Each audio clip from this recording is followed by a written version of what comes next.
మిత్ర, అన్ని calls check చేశాను. కేరళ పబ్లిక్ బూత్ నుంచి ఒక కాల్ వచ్చింది. నేరుగా వెళ్తేనే అన్ని విషయాలు తెలుస్తాయి. సినతల్లి అంత దూరం రాగలదా? ఎక్కడికైనా సరే వస్తాను సార్.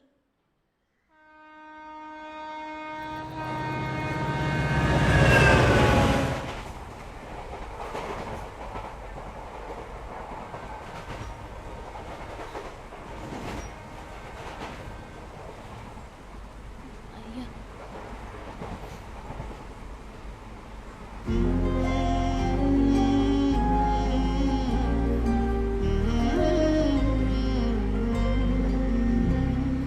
చిరుగాలి నీ తోడై ఉంది ముందడుగై, వనమంతా నీ కోసం వెచ్చింది పదవై.